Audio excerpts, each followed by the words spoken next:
Enquanto os participantes entram, eu vou cumprimentando quem já cá estava, os oradores, vou cumprimentando os participantes que entram. Vou agradecer-vos muito o facto de terem reservado esta hora para virem aqui discutir connosco também aquilo que é a temática da inovação e da sustentabilidade. Este primeiro episódio nós resolvemos chamar-lhes episódios, para dar aqui uma lógica muito em voga do binge watching e das séries, porque é isso que nós queremos que seja. É o primeiro episódio das FMEI Innovation Sessions. O que é que são as FMEI Innovation Sessions?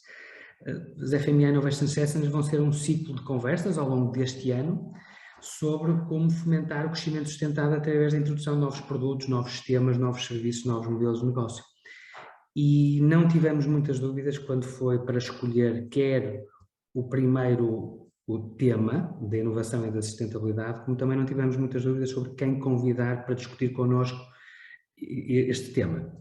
E, sem mais demoras, passo já aqui a fazer uma breve apresentação dos nossos convidados. Eu tenho comigo o Bruno Pereira da Silva. O Bruno Pereira da Silva é atualmente diretor da área de Economia Circular e Ambiente do PIEP. O PIEP é o Polo de Inovação e Engenharia de Polímeros da Universidade do Minho. É um centro de interface tecnológica e o Bruno está um bocadinho na vanguarda daquilo que são as melhores práticas e as tendências mais recentes em matéria de inovação, sustentabilidade e ecossistemas de inovação, não é? Que acho que é algo que nós, ao longo desta conversa, também vamos falar um bocadinho. O Diogo Felisberto é, neste momento, Managing Director do Innovation by Kaizen. O Innovation by Kaizen é uma entidade especializada no desenho de novos negócios e estratégias de inovação, que trabalha com empresas, associações e outras entidades na implementação de modelos de negócio para a inovação. Ao longo dos últimos 15 anos, o Diogo ajudou dezenas de empresas a melhorar os resultados e esteve também no lançamento de 2 escritórios do Kaizen, um em Lisboa e o outro em Melbourne. O que é que nós vamos falar hoje? Nós vamos pegar naquilo que é um trending topic, que é a sustentabilidade, e vamos tentar perceber com estes 2 convidados de que forma é que nós conseguimos capitalizar as oportunidades que aqui existem combinando a inovação e a sustentabilidade, quer ao nível dos produtos e dos serviços, quer ao nível da cadeia de valor e mesmo até ao nível de novos modelos de negócio. Não é? E eu se calhar começava com um desafio aqui ao Bruno, que é, Bruno, de que forma é que tu achas que a sustentabilidade é uma fonte de oportunidade? A sustentabilidade, historicamente, eu lembro-me que há 10 anos atrás, quando nós falávamos de sustentabilidade, nós falávamos sobretudo em dar cumprimento regulamentar a obrigações de natureza ambiental, social e até mesmo energética, ou seja, a sustentabilidade era quase um burden, era quase um fardo, nós tínhamos que nos ajustar, não é? Para dar cumprimento à emanação de regulamentos que vinham de Bruxelas, de Portugal e de outros organismos com responsabilidade. Neste momento, a sustentabilidade já não é só, está longe de ser apenas um mero cumprimento de obrigações regulamentares. É também uma fonte de oportunidade, em tua opinião? Bom dia a todos. Em primeiro lugar, agradecer ao Frederico e à Frederico Mendes e Associados pelo convite para, em meu nome, estar aqui presente, mas também do PIEP, agradecer o convite para estar presente nesta Innovation Session. Acho que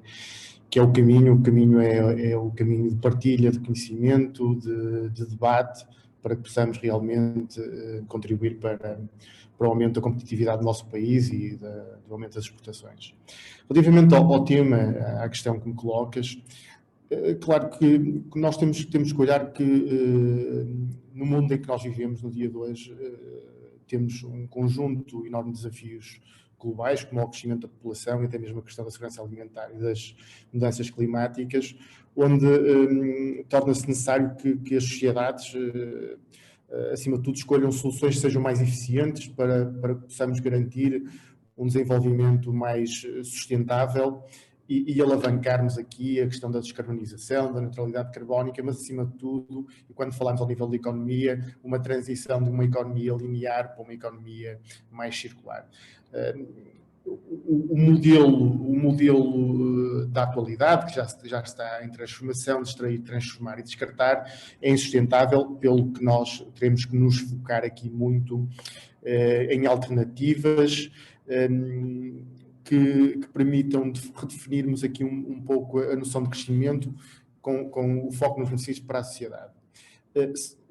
Sabemos que ao dia de hoje as próprias empresas sentem que têm que fazer estas mudanças. E começam a perceber que quanto mais amigas do ambiente forem, maior também será a competitividade delas e, consequentemente, também aqui ganhos financeiros que trarão para essas mesmas empresas. Mas, de facto, aquilo que referiste à sustentabilidade já está a transformar o cenário competitivo, o que tem forçado essas mesmas empresas a mudar a própria forma de pensar dos seus produtos, das suas tecnologias, dos seus processos e até mesmo dos seus modelos de negócio. E a chave para esta transformação está na inovação, está claramente na inovação, onde aí é claramente fundamental a cooperação entre as empresas, com as universidades, com os centros de investigação, permitindo, por um lado, aumentar as competências das empresas, mas também transformar esse mesmo conhecimento em novos produtos, em novas tecnologias, em novos serviços mais sustentáveis. Eu queria focar aqui um setor que me diz muito, o setor dos plásticos, que devido à sustentabilidade esteve e continua a estar sob o foco da nossa sociedade, onde eu gostaria aqui de salientar que nós em Portugal, muito por força aqui de uma ação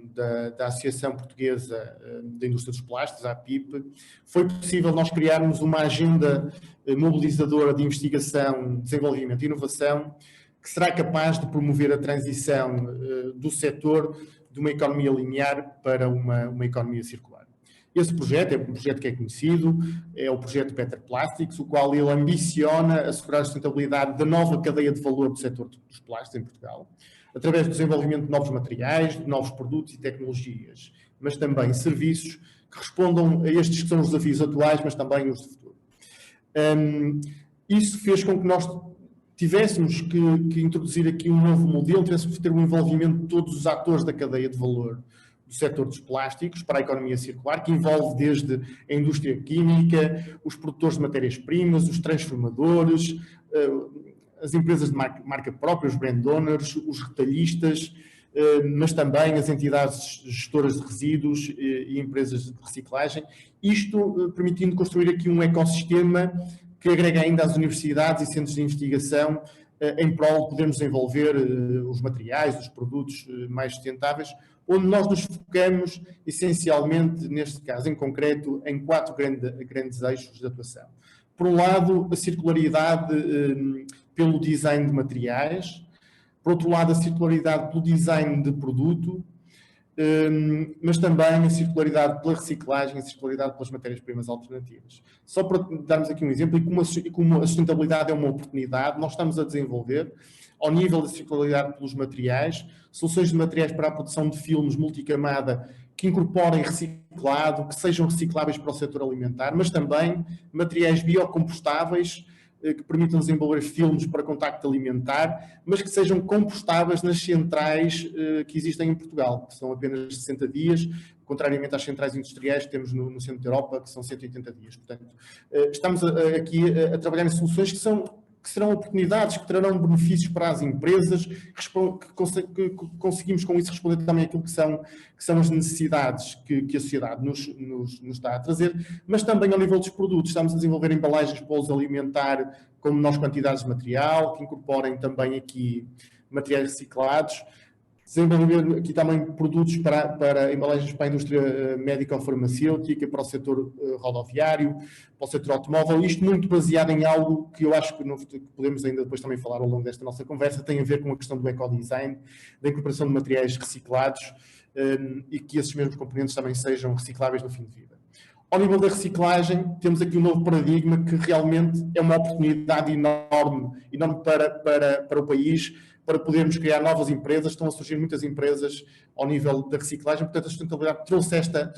trouxe este olhar para a reciclagem, onde nós, por exemplo, estamos ainda aqui com este projeto a agregar valor, a desenvolver novas soluções que permitam também que as empresas possam implementar essas novas tecnologias, mas também a criação de novas empresas, desde logo sistemas de pré-tratamento para a redução de contaminantes, permitindo aumentar a qualidade dos reciclados, provenientes da reciclagem mecânica, o desenvolvimento aqui de matérias-primas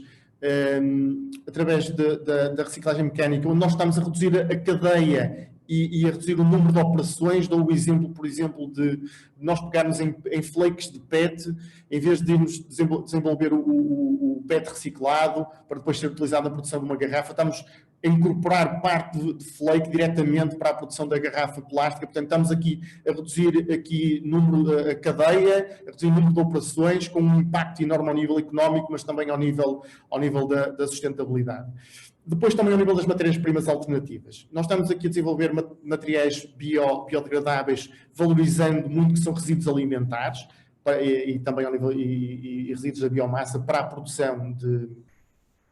de materiais para conseguirmos produzir embalagens rígidas, semi-rígidas, mas também estamos a valorizar um recurso que existe na natureza, que existem grandes quantidades na produção de pasta de celulose, que é a lignina. Nós estamos a desenvolver fibra de carbono verde a partir da lignina, um recurso que existe no nosso território. Isto é extremamente importante porque se nós conseguirmos desenvolver em Portugal fibra de carbono verde a partir de um recurso que temos presente no nosso território, quando eu digo só do nosso território, estamos a falar de Portugal e Espanha, nós temos um potencial enorme de redução de pegada de carbono. Temos aqui algo que me parece extremamente importante, que é a construção de uma cadeia de valor associada ao setor têxtil. Nós podemos, com essa fibra de carbono, produzir tecido, com os tecidos podemos produzir componentes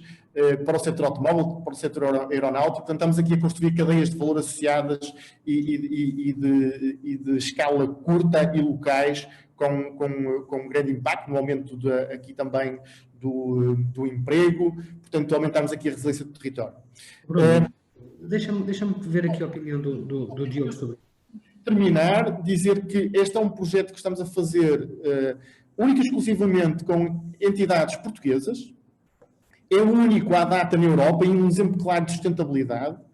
que alterou a forma como nós, sociedade, encaramos o presente e o futuro. Mas também de forma que, isto é importante, que as empresas olharam à altura e olham para esta necessidade não como um problema, mas sim como um desafio cheio de oportunidades para desenvolverem produtos, tecnologias, serviços que respondam claramente aqui a esta transição de uma sociedade linear para uma sociedade circular, que traga claros benefícios para as atuais gerações, mas também para as gerações futuras. Eu acho que consegui, Frederico, penso, responder ao repto que me lançaste e estarei aqui para mais questões. Muito obrigado. Eu acho que o Better Plastics é um ótimo exemplo de várias coisas, inclusivamente de uma perspectiva alargada ao longo de toda a cadeia de valor, não é? Desde os produtores de polietileno até os distribuidores, e de como é que a inovação pode e deve ser feita ao longo daquilo que nós chamamos de nova cadeia de valor. Acho que é um belíssimo exemplo. Mas aquilo que eu gostava de voltar aqui ao Diogo é, voltando à questão que eu coloquei, que é a sustentabilidade deixou de ser uma mera preocupação em termos de cumprimento regulamentar e evitarmos as multas ou aquilo que são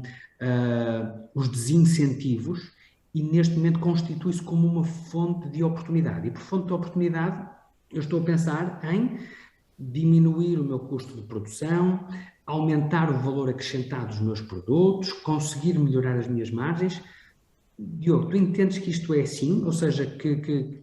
já fizemos esta transição e que a sustentabilidade não é vista apenas como uma forma de evitar as penalizações e também não ser só apenas uma coisa que fica bonita em termos de marketing, mas efetivamente há ali impactos no top line e no bottom line? Sim, sim, Frederico. Em primeiro lugar, também obrigado pelo convite. Portanto, esta pergunta é interessante e eu até gostava mesmo de abordar mais por essa perspectiva, portanto,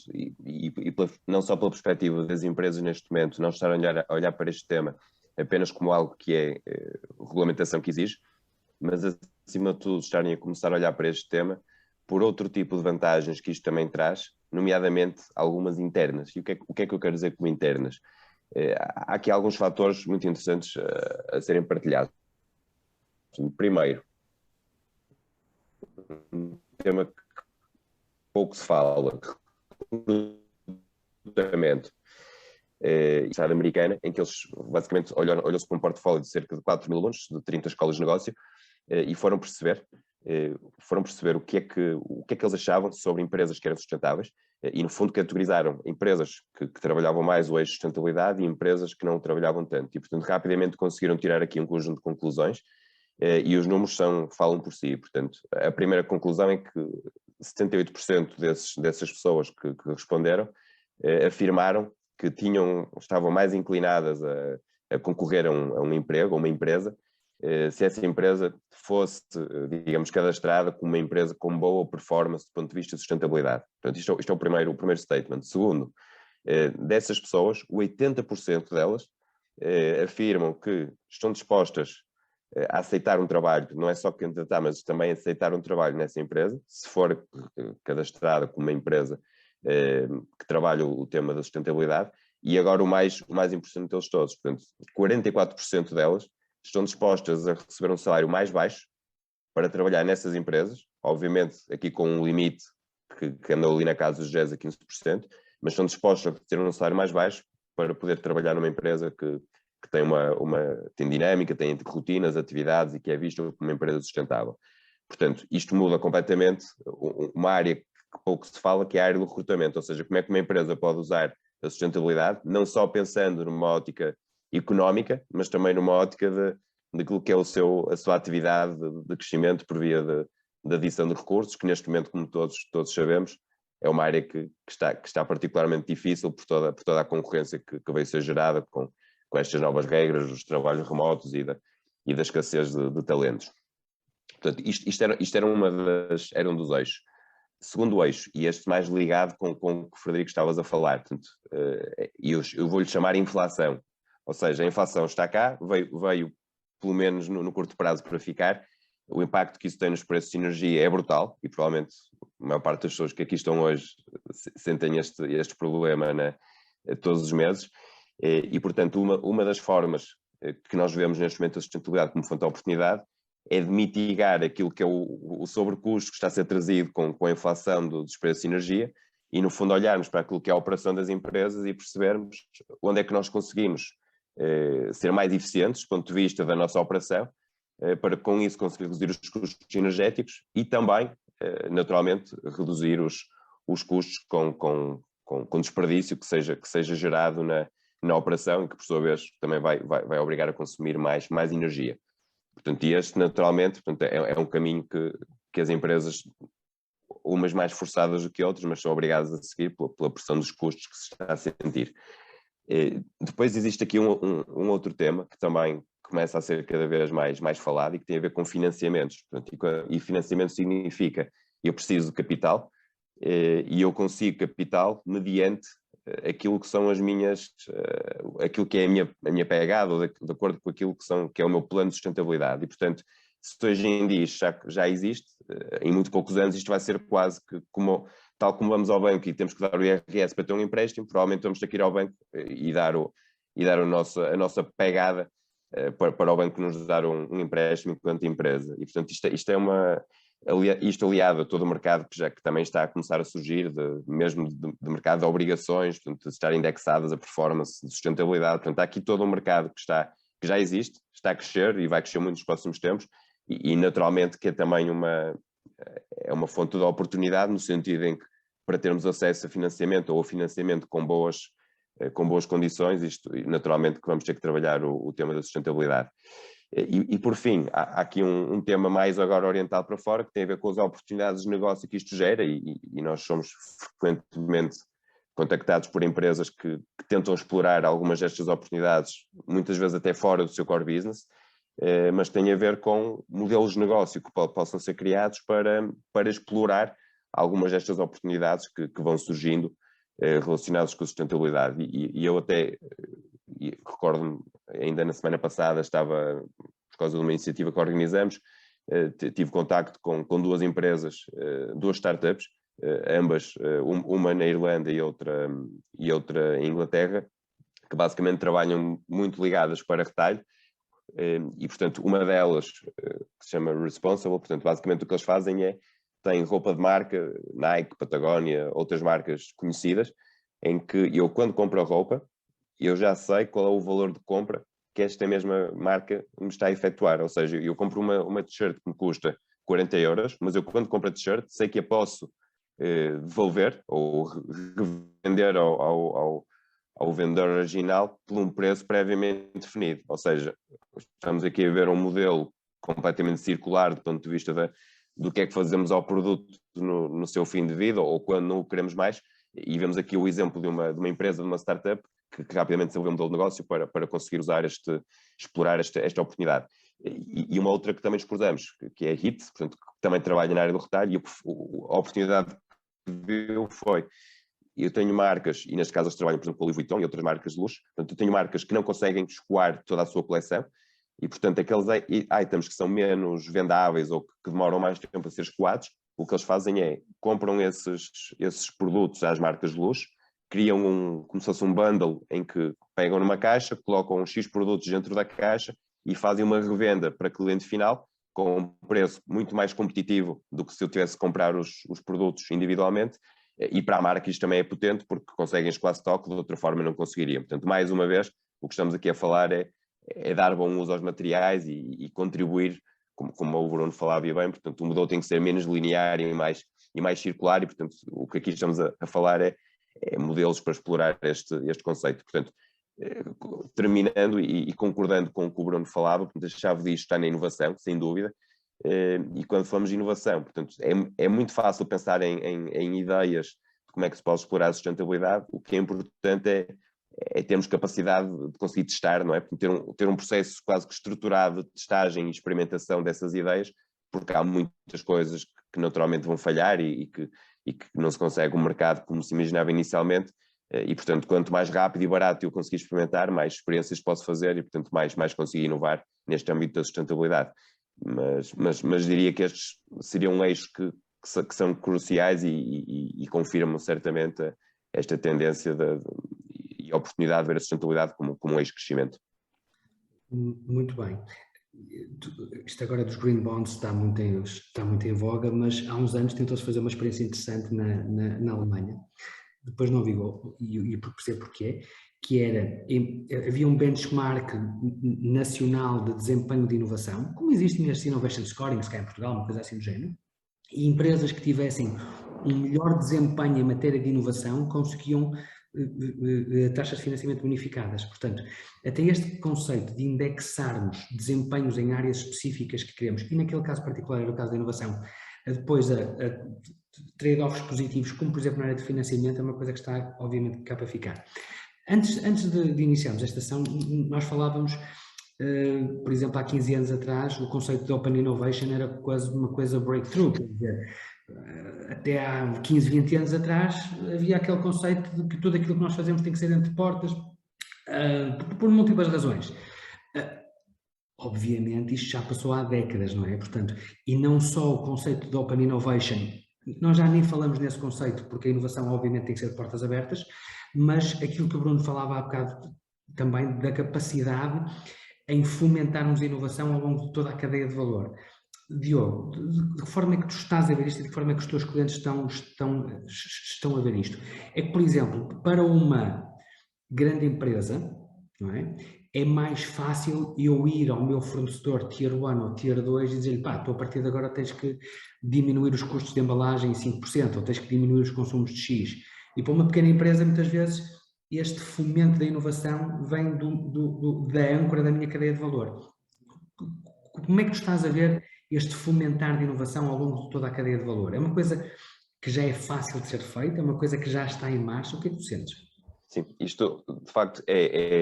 está em marcha, é muito difícil e na verdade, hoje em dia falamos muito deste tema e falamos porquê? Falamos, eu acho que nós quase que temos que recuar para aí 40 anos para perceber porque é que falamos deste tema, não é? Porque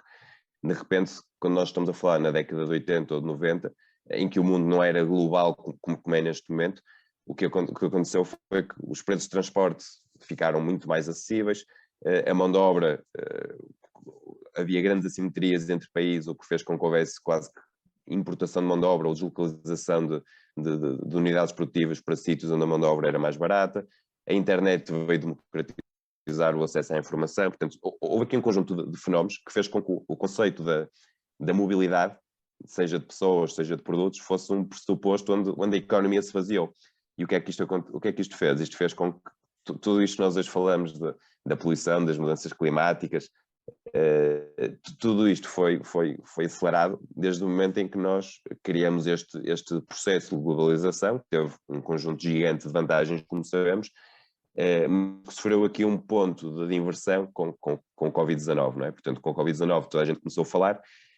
e por motivos não tão positivos, não é? Mas a questão das cadeias de valor, da interrupção das cadeias de valor, que ainda hoje sentimos, não é? Com os chips e com outro tipo de materiais, e portanto toda a gente começou a falar de como é que nós podemos mudar as nossas cadeias de valor, não tanto na ótica da sustentabilidade, mas até mais numa ótica de manutenção do negócio, não é? Porque sem sermos fornecidos não conseguimos operar. E portanto, eu acho que este tema da cadeia de valor está muito quente. O Covid veio ajudar pelo tema da escassez dos abastecimentos, mas também com este movimento da sustentabilidade e daquilo que é a pegada de uma cadeia de valor. Sou capaz o produto que eu vendo a uma cliente aqui em Portugal, se calhar já fez 3 voltas ao mundo, em termos de todos os componentes que eu integro, de onde é que eles vieram, de onde é que foram extraídos, transformados, primariamente, segunda vez. Portanto, temos aqui uma cadeia que pode ter muitas voltas e que efetivamente tem uma pegada muito elevada. Mas isto é tudo interessante do ponto de vista teórico. Na prática, aquilo que nós vemos é que existe aqui ainda um grande desconhecimento por parte, de forma geral, como é óbvio, por parte das organizações. E, portanto, quando nós falamos de saber pelo menos o que é que são as emissões que a organização tem, e, portanto, isto há setores em que é mais regulado e outros menos regulado, mas há muitas organizações em que, neste momento, o cálculo da pegada é a fatura da EDP no fim do mês. E, portanto, quando nós pensamos em como é que nós conseguimos tornar cadeias de valor mais sustentáveis, antes de pensar na cadeia de valor, provavelmente nós temos que olhar para dentro de casa e perceber o que é que nós estamos a contribuir para a sustentabilidade. E depois sim, começamos a alargar esta nossa visão ao longo da cadeia de valor. Mas esta quantificação daquilo que é a nossa quantidade de emissões e onde é que nós podemos atuar, onde é que efetivamente faz sentido nós tentarmos reduzir as emissões com números, não é? Sabendo onde é que nós temos mais incidência, é algo que tende a acontecer e até enquanto consumidores, quer dizer, cada vez mais o consumidor quer saber o impacto ambiental das suas escolhas, não é? Eu vou ao supermercado e pego num produto, eu não sei qual é o impacto ambiental do produto que estou a comprar, mas se eu quero saber o valor nutricional, eu já sei. Portanto, isto foi um caminho que foi feito há alguns anos atrás. Ou se eu quero comprar um eletrodoméstico, eu sei qual é que é a eficiência daquele eletrodoméstico. Portanto, há áreas que foram regulamentadas. Neste tema da sustentabilidade ainda não se conseguiu chegar a esse patamar, mas existe aqui claramente uma necessidade ainda de pensar em cadeias de valor, que é, nós temos conseguido de uma forma sistemática quantificar a pegada e as emissões dos produtos, para com isso não só as empresas poderem reagir, e o reagir significa tomar decisões sobre produtos alternativos, componentes alternativos que possam ser incorporados, mas também do ponto de vista dos consumidores, podermos de uma forma informada tomarmos decisões mais sustentáveis. Deixa-me ouvir aqui o Bruno, porque eu sei que este é um assunto que lhe é particularmente relevante por 2 ordens de grandeza. O Bruno é um fervoroso adepto daquilo que eu vou chamar o encurtamento das cadeias, e que obviamente esta questão da pandemia há 2 anos atrás colocou ainda mais a descoberto, mas o Bruno também é um fervoroso defensor da utilização dos Life Cycle Assessments como sendo um benchmark para a tomada de escolhas e decisões, quer por parte das empresas, quer por parte dos consumidores. Isto é mais ou menos assim, não é, Bruno? É isso, Frederico. E como o Frederico já conhece a minha opinião relativamente a este tema, e acho que o Diogo tocou aqui em dois pontos que são extremamente importantes, eu depois posso tocar aqui em outros, mas que têm a ver com a questão das cadeias de valor. Nós temos cadeias mais curtas, mais próximas, de forma, por um lado, a reduzirmos a pegada de carbono, para controlarmos, ou seja, o acesso aos produtos que têm que chegar, aos componentes que têm que chegar e que possamos entregar ao cliente no tempo devido. Portanto, há esta questão do time to market.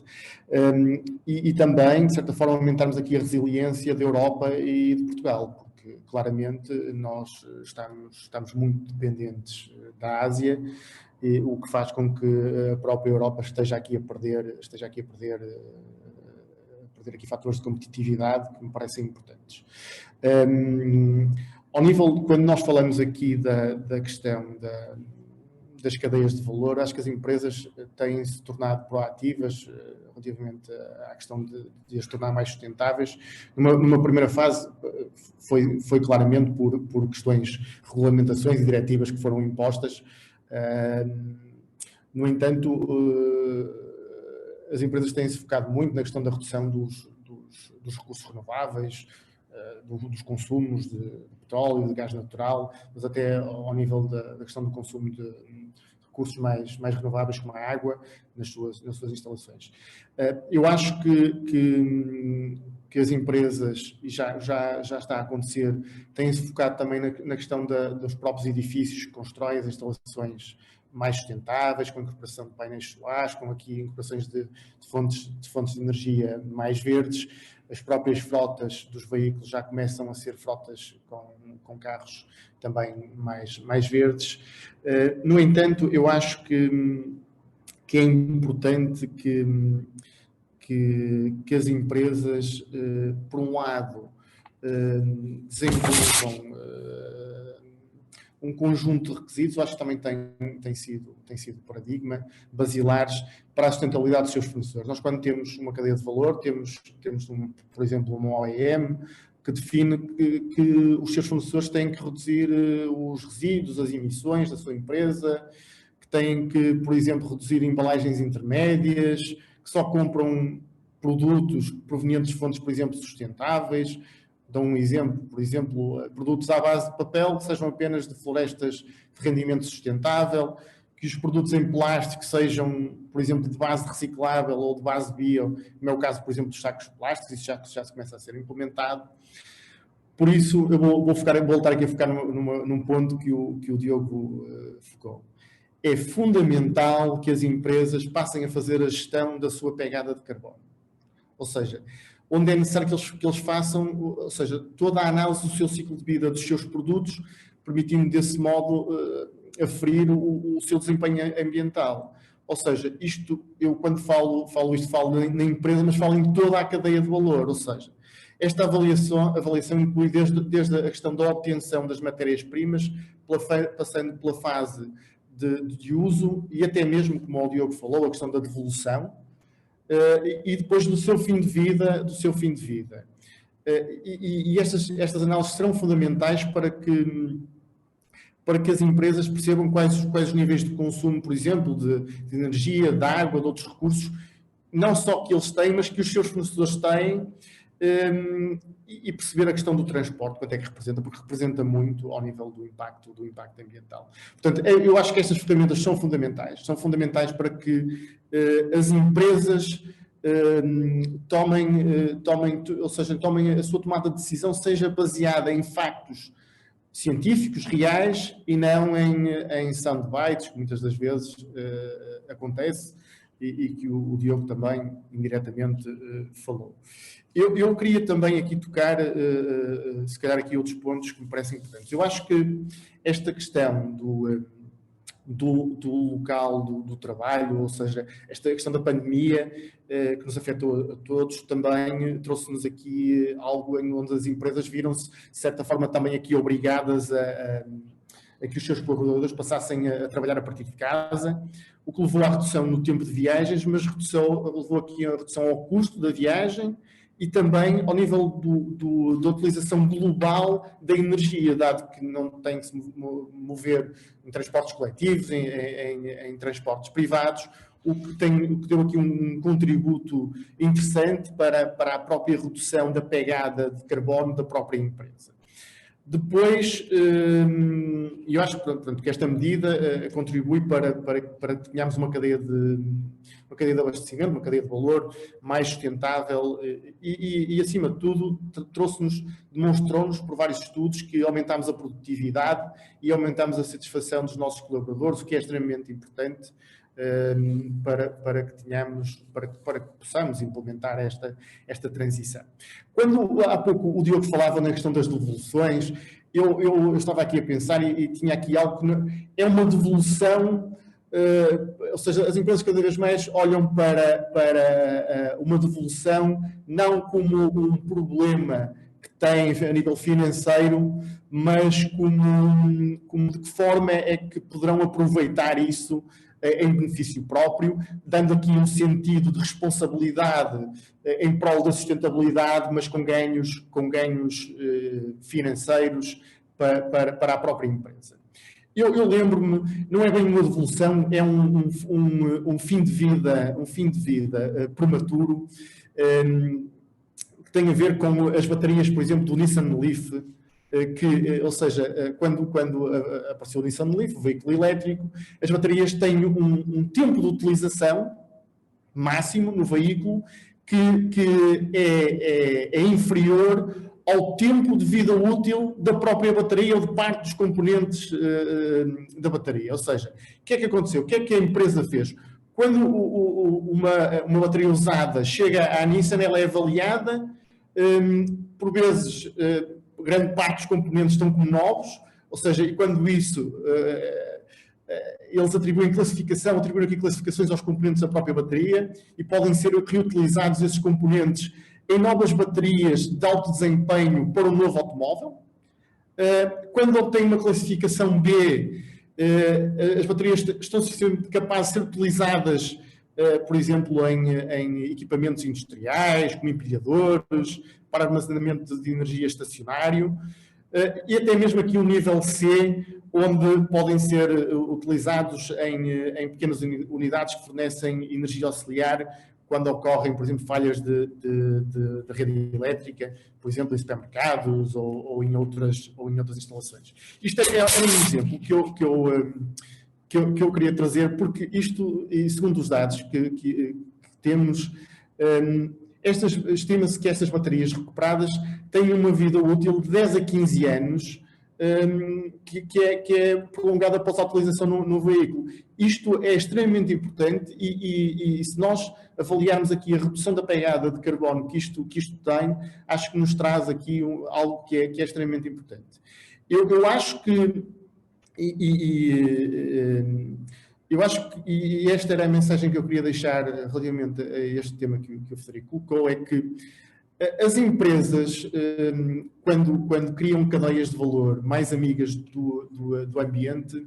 por um lado percebem e descobrem os benefícios financeiros que têm. Eu acho que isso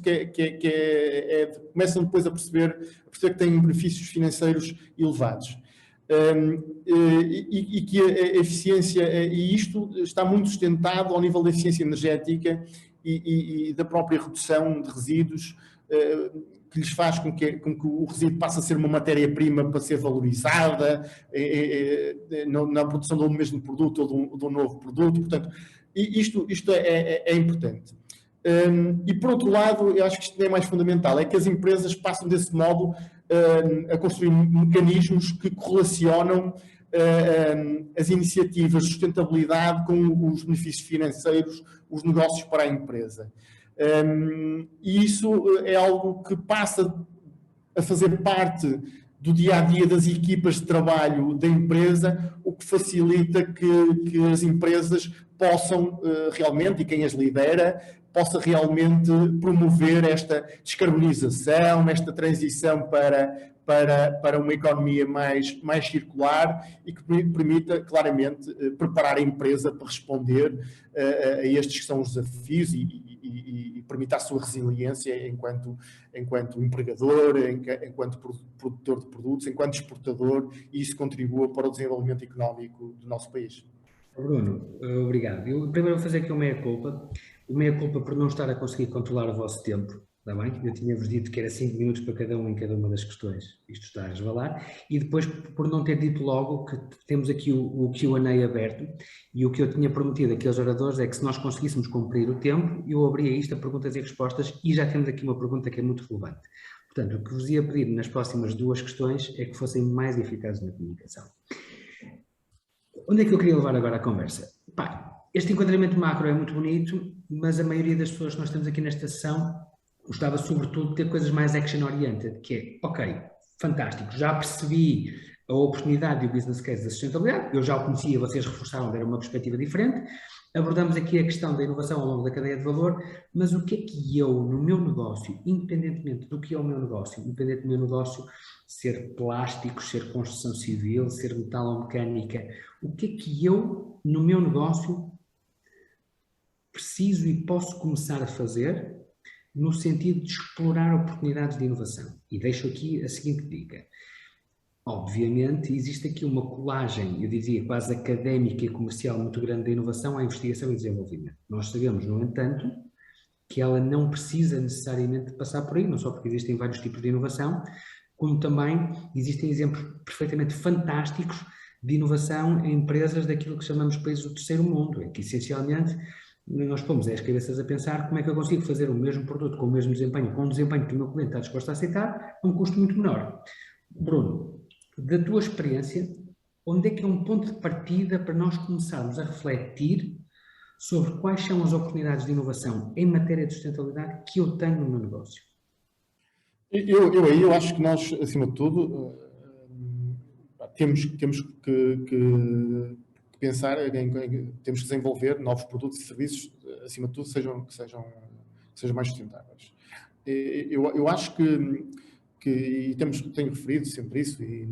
hoje estou muito focado nisto, tem a ver com a sociedade que nós temos.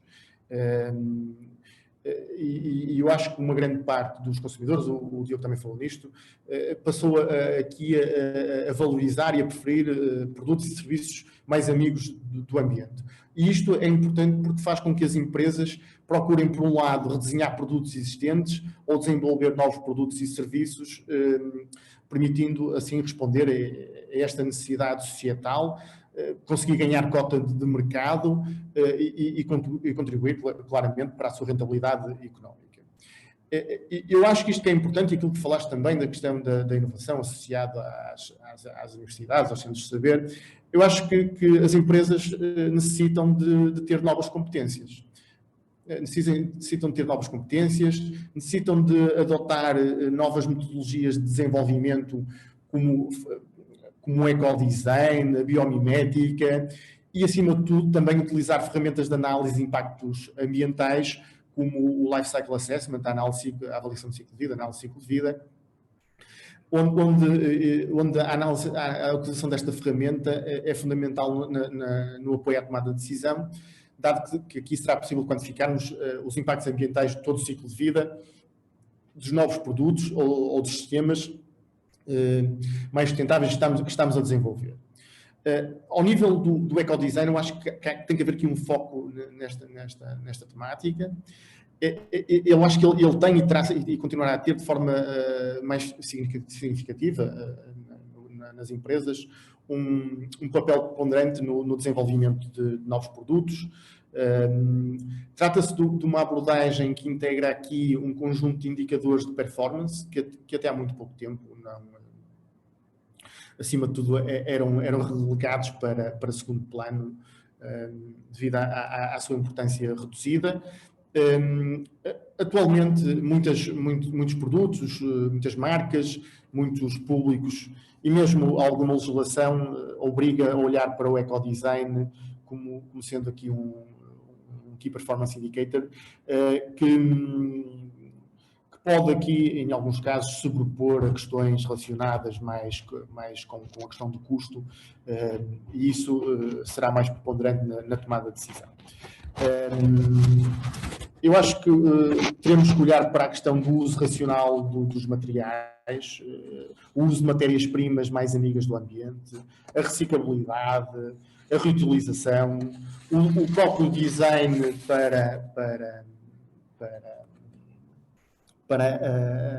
ou seja, o desacoplamento, a desassemblagem dos próprios produtos é algo que teremos que ter quando estamos a desenvolver. As empresas têm que olhar para isto. Eu acho que isto mudará claramente aqui o paradigma do desenvolvimento de produtos e sistemas. Eu gostaria de dar aqui alguns exemplos, que acho que é muito mais produtivo quando nós damos exemplos. Por exemplo, temos aqui um exemplo de uma parceria entre a Puma e a Fuse Project,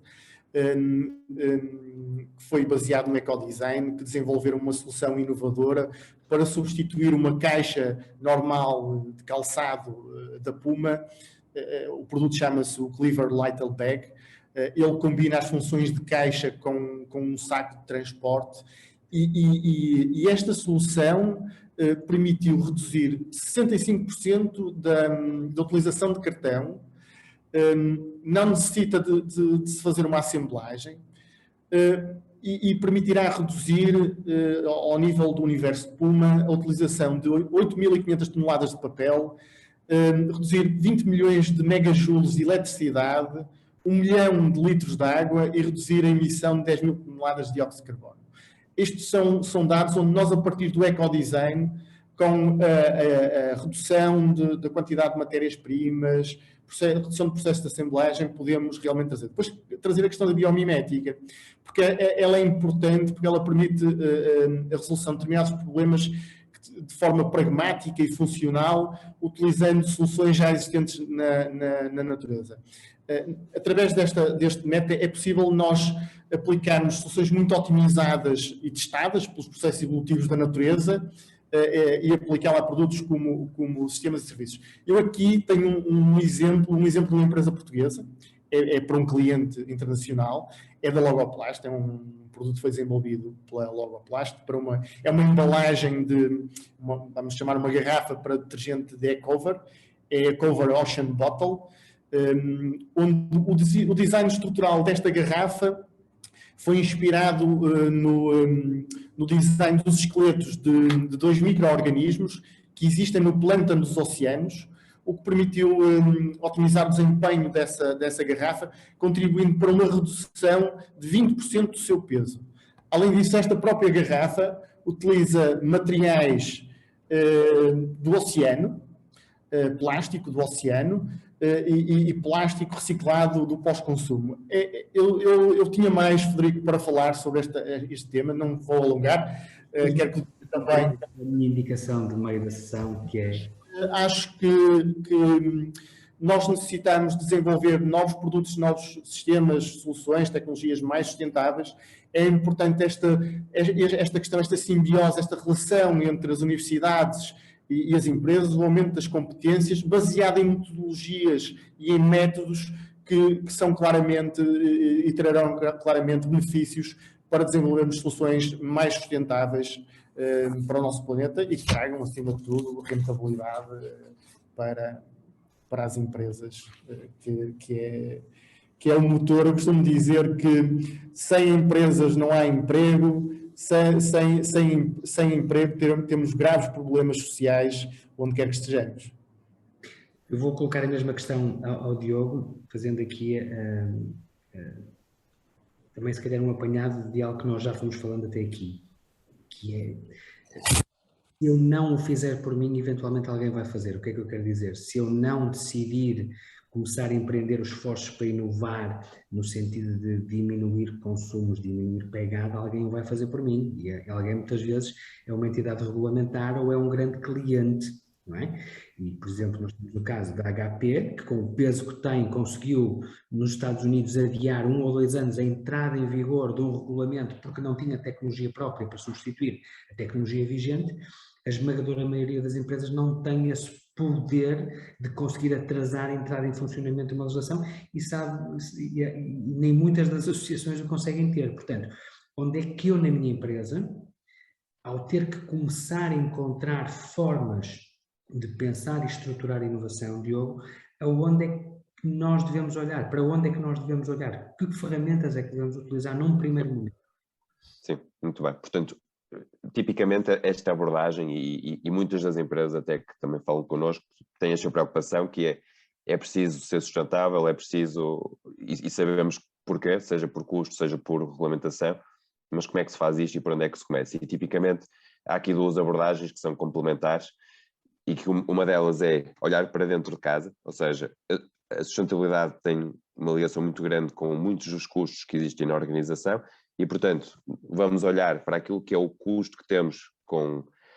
vários eixos, e eu já vou dar alguns exemplos, e vamos ver como é que isso nos pode ajudar a ser mais sustentáveis. Portanto, no fundo é um win-win, sou mais sustentável e ao mesmo tempo consigo reduzir custo. Isto é o eixo interno. Depois existe o eixo externo, e que aí é um impacto maior naquilo que é a percepção que os clientes e o mercado têm da nossa empresa, e, pronto, e é importante perceber quais é que são as alterações, as inovações que podemos ter que fazer, para, mesmo que isso não signifique reduzir o custo, signifique termos uma melhor imagem, uma melhor percepção por parte do mercado, e isso naturalmente a curto e médio prazo se possa vir a traduzir num aumento de vendas para os nossos clientes. Mas pegando se calhar só num ou dois exemplos muito específicos para ajudar a explicar o que estou a tentar dizer. Portanto, quando olhamos para dentro, nós podemos estar a falar, por exemplo, uma área que também é muito, provavelmente, comum a toda a gente que aqui está hoje, que é a área do packaging, ou seja, qualquer produto que seja, ou quase qualquer produto tenha um packaging antes de chegar ao cliente, e eu costumo dizer a brincar que o packaging é quase como as matrioscas, porque eu vou ao supermercado e quero comprar uma caixa de iogurte, portanto o iogurte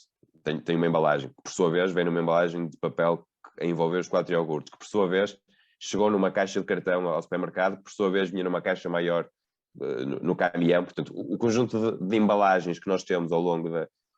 da, digamos, da cadeia de distribuição é brutal. E, portanto, se nós, enquanto organização, temos um custo grande em packaging e que nós podemos otimizar esse custo e, ao mesmo tempo, isso é sermos mais sustentáveis, porque se conseguirmos reduzir a quantidade de packaging que temos até chegar ao cliente final, estamos a ter um contributo ambiental também. Isto é um exemplo de áreas onde se pode trabalhar para, por um lado, ser mais sustentável e, por outro lado, ter uma redução de custo.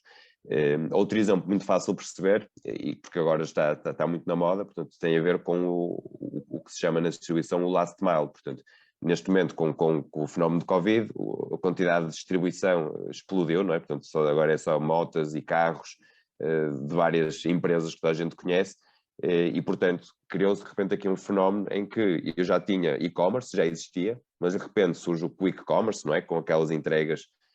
no próprio dia, alguém vai buscar o produto ao supermercado e traz a casa, criaram-se os negócios do delivery, portanto, para ir buscar a refeição para comer daqui a 20 ou 30 minutos, portanto, e de repente explodimos aqui o volume de transportes e isto significa custo, e mais uma vez significa menor grau de sustentabilidade, porque estamos a criar mais emissões, e portanto, isto é um outro exemplo para todas as empresas que têm dificuldades nesta área, de como é que nós conseguimos criar aqui roteamentos melhores, não é? Rotas mais eficientes que nos permitam, mantendo o nível de serviço para os nossos clientes, mas ao mesmo tempo sermos mais eficientes do ponto de vista de custo do transporte e que por sua vez também se reflete em maior grau de sustentabilidade, para evitar situações de eu tenho um shopper no supermercado que vai buscar a minha encomenda, e tenho outro shopper que está ao lado dele a trazer uma encomenda para o meu vizinho. E portanto isto à partida não parece ser um processo muito sustentável. Por outro lado, e só também para terminar, se quando olhamos para fora, que era o segundo eixo, nós podemos ver temas que não são necessariamente redução de custo, mas que são imagem para cliente e fidelização de cliente. E o Bruno há pouco tocou no exemplo das baterias, e ainda agora recentemente veio nas notícias um caso muito engraçado, que foi da Toyota, que está exatamente a estudar uma operação de recondicionar os carros até 2 vezes na sua vida útil. Portanto,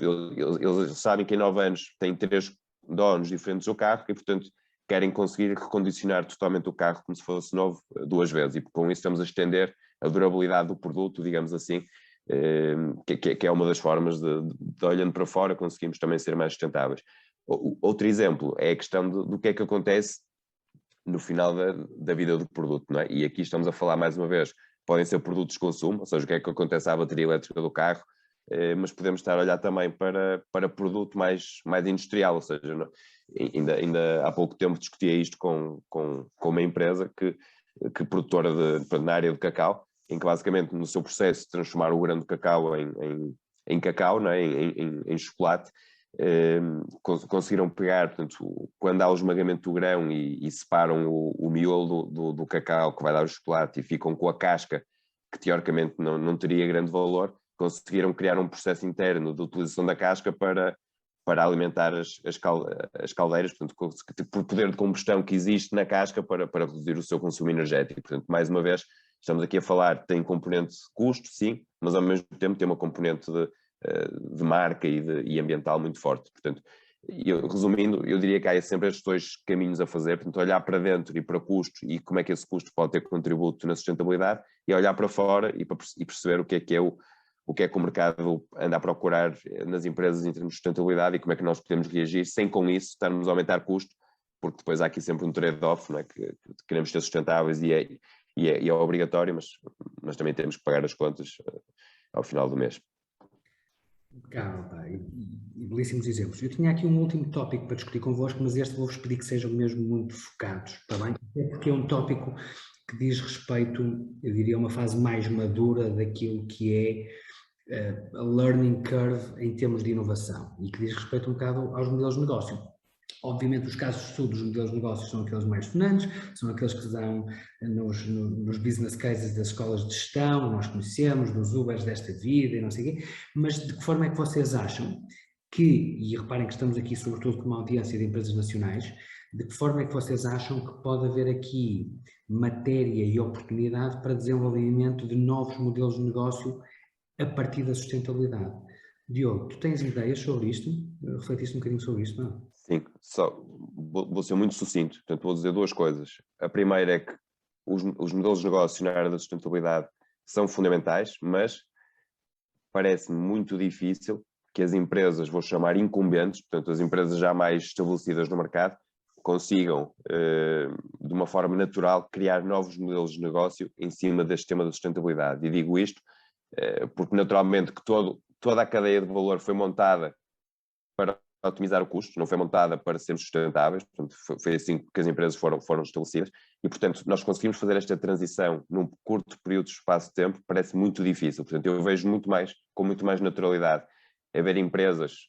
podemos chamar o que quisermos, se são startups ou se são pequenas empresas que as empresas atuais criaram para fazer algo diferente, mas vejo com muito mais naturalidade a existência deste tipo de empresas do que as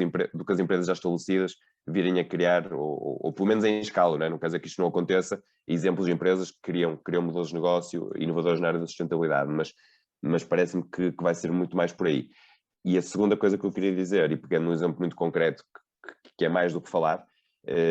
se nós pensarmos naquilo que existe hoje, um tema que é o desperdício alimentar, que basicamente isto são dados da FAO, portanto o desperdício alimentar é equivalente, as emissões geradas pelo desperdício alimentar são equivalentes a todas as emissões geradas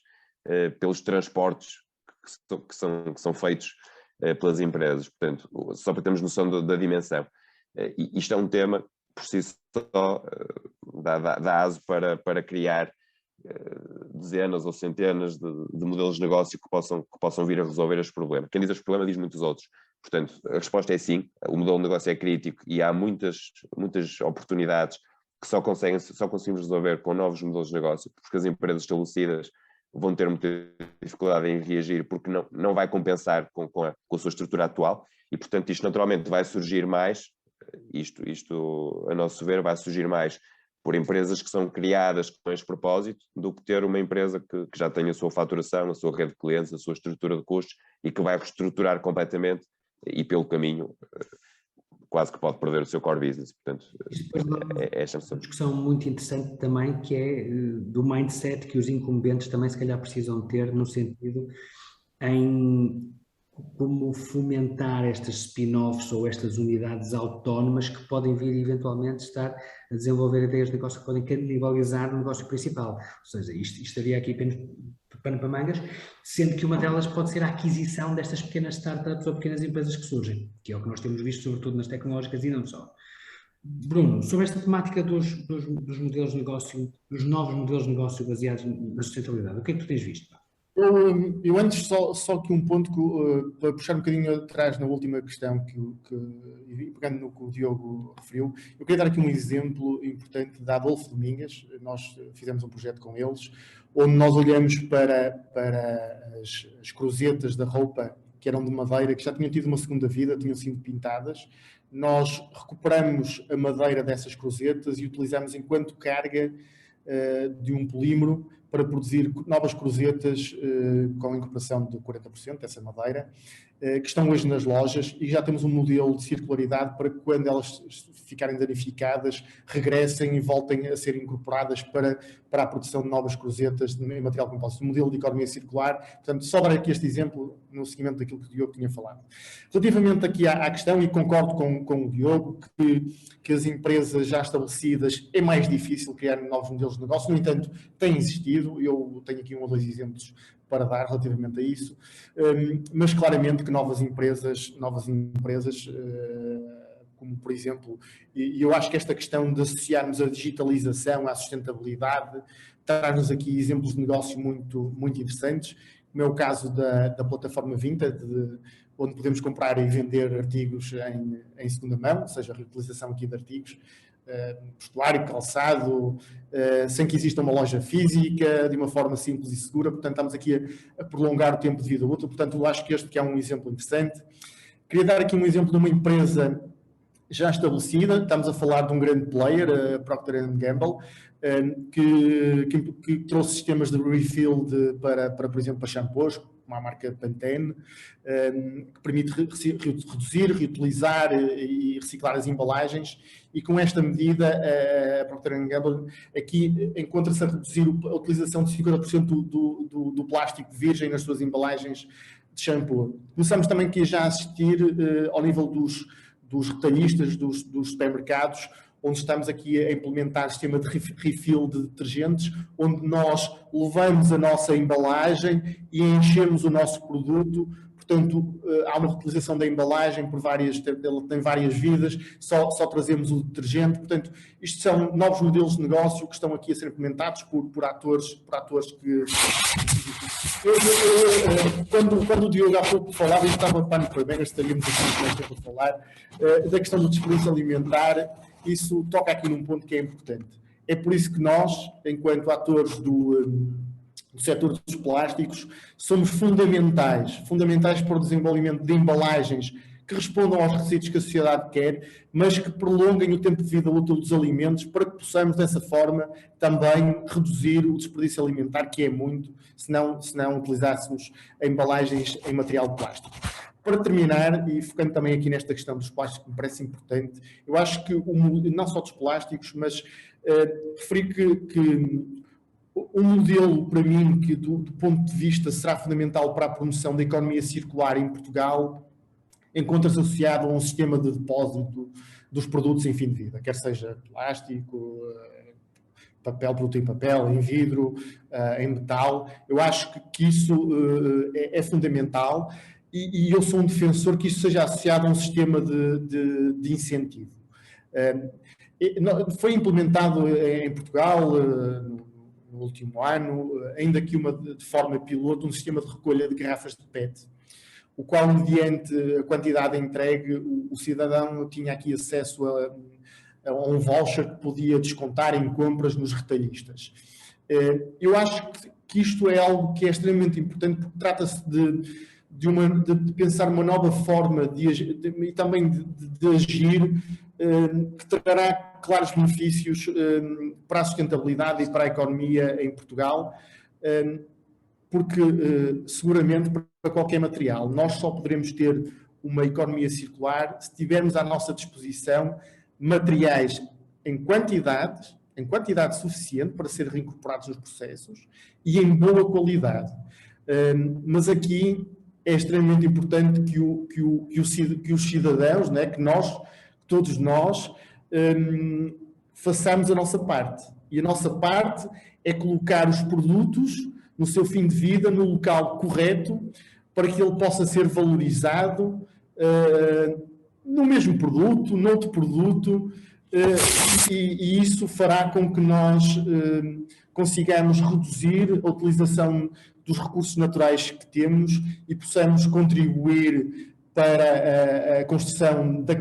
dita cadeia de valor que eu defendo curta, onde a sociedade e os cidadãos são parte fundamental para que ela seja bem-sucedida.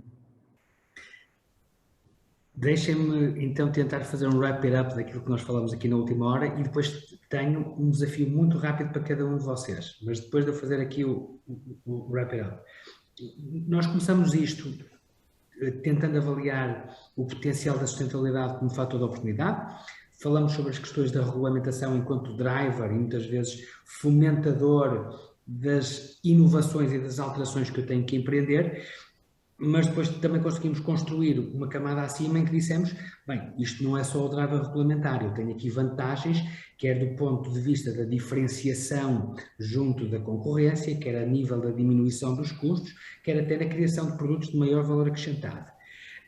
Refletimos aqui um bocadinho também sobre como é que a inovação pode ser e deve ser estendida ao longo da cadeia de valor, ou seja, entender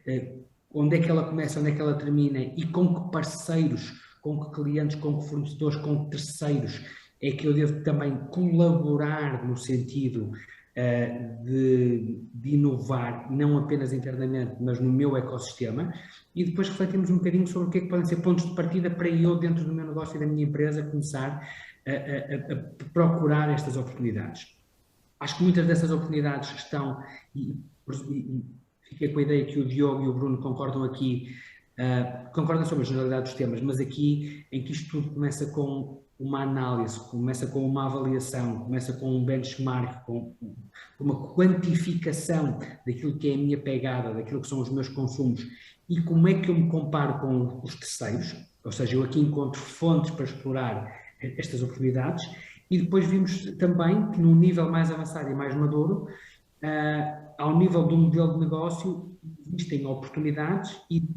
os riscos, sobretudo para os incumbentes, e oportunidades para quem está a iniciar e, sobretudo, pode ter uma base tecnológica associada ao seu modelo de negócio. O que é que eu gostava, para terminar, que vocês fizessem num minuto cada um? Que me dissessem, Bruno e Diogo, de que forma é que as vossas organizações... Vou fazer aqui um disclaimer primeiro. É que há aqui algumas questões, e questões muito boas, e sobretudo concentradas na parte da eficiência energética, que é um trending topic neste momento. Eu acho que nós não vamos conseguir responder, mas aquilo que eu queria que vocês aqui deixassem ficar é, Diogo e Bruno, de que forma é que as vossas organizações, o Innovation by Kaizen e o PIEP, conseguem ajudar as empresas,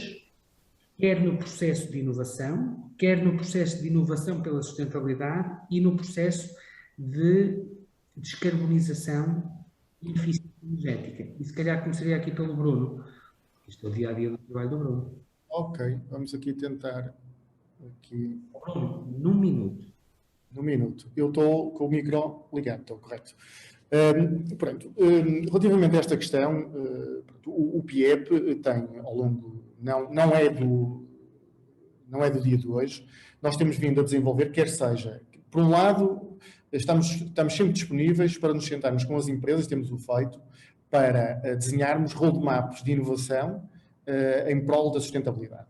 Ou seja, nós olharmos para a empresa, percebermos onde é que podemos atuar, quer seja ao nível dos seus produtos, dos seus processos, e o PIEP pode depois atuar a outro nível. Desde logo ao nível do desenvolvimento de novos materiais, quer seja pela valorização de resíduos, quer seja pelo desenvolvimento de materiais biocompostáveis, mas também ajudar ao nível da componente do ecodesign, onde temos capacidade instalada para suportar as empresas no desenvolvimento de novos produtos e novas soluções. Mas Também, ao nível da qualificação de materiais, temos laboratórios para podermos ajudar a esse nível, não só ao nível da embalagem, mas também ao dia de hoje o PIEP tem um laboratório de identificação de microplásticos que me parece importante. Depois, dizer que o PIEP tem vindo a desenvolver com várias empresas a avaliação de impacto ambiental dos seus produtos e da própria empresa e perceber depois, com base nesses resultados, qual a tomada de decisão, nomeadamente ao nível da embalagem. Temos um grande projeto com uma grande empresa de bebidas em Portugal, onde o estudo que estamos a fazer das diferentes fábricas irá conduzir à tomada de decisão da escolha da embalagem, e isso é importante. A este nível, e dizer o que é que nós estamos hoje a fazer, nós hoje estamos a olhar para aquilo que são as recomendações da Comissão Europeia, porque é importante isto, tem que existir métodos que sejam normalizados, métodos para a determinação da pegada ambiental de produtos e das organizações. Nós estamos, com a Comissão Europeia, a olhar para isso. Existe já uma recomendação que tem a ver com a determinação do PEF, que é o Product Environmental Footprint, e o OEF, o Organizational Environmental Footprint, onde nós estamos a trabalhar para podermos não só fazer Life Cycle Assessment para as empresas, onde avaliamos e onde determinamos também a pegada de carbono, mas, acima de tudo, implementar o PEF e o OEF nas empresas em Portugal. Um belo minuto. Diogo. Portanto, para o meu minuto,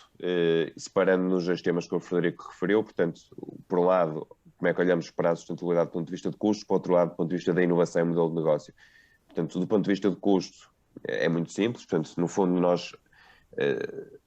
desenhamos um plano portanto, olhando para aquilo que a empresa é hoje, onde é que estão as grandes oportunidades de redução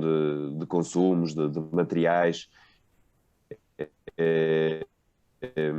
nas diferentes áreas da empresa, e fruto desse plano ajudamos depois a implementar, portanto, mas isto é um plano que tem um business case, não é? No fundo, identificamos qual é que é o potencial de redução de custos nestas diferentes áreas e depois ajudamos a implementar essas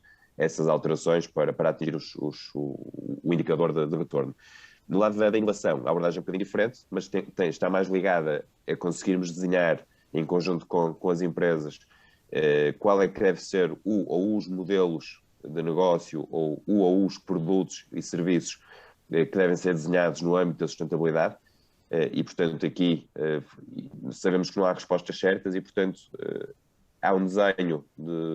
de ideias e a seguir há uma execução dessas ideias, que naturalmente tem que seguir um processo que nós chamamos de experimentação, que no fundo é preciso levá-los ao mercado, perceber quais é que têm mercado, quais é que não têm, quais é que têm viabilidade económica, quais é que não têm. Portanto, há aqui uma fase de testagem, de prototipagem, antes de dizermos que isto pode ser realmente um modelo de negócio ganhador. E, portanto, mais uma vez, há uma fase para desenhar quais é que devem ser estes modelos, de acordo com aquilo que é a empresa, com o core business da empresa, e depois há uma segunda fase que é pegar nestas ideias no fase inicial e transformá-las em novos produtos ou serviços ou até modelos de negócio.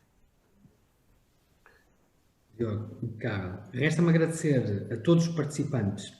e aos meus convidados. Muito obrigado por esta hora que decidiram investir aqui em nós e a explorar um bocadinho estes temas. E eu relembro que este é o primeiro de 12 episódios nestas FMEA Innovation Sessions e pedi-vos uma coisa, vocês todos receberam o e-mail da Ana Pires, que foi acompanhando e foi dando nota da data e da hora e foi fazendo os reminders, e eu pedia-vos que nos dessem feedback, se tivessem essa oportunidade, deem-nos feedback, digam-nos o que é que acharam da conversa, o que é que acharam do modelo, que temas é que propõem para próximos episódios, porque nós gostávamos muito de vos ouvir. Portanto, resta-me agradecer uma vez mais aos convidados e aos participantes e desejar-nos um ótimo dia e um ótimo ano 2022. Obrigado e até uma próxima. Obrigado. Até uma próxima a todos. Obrigado.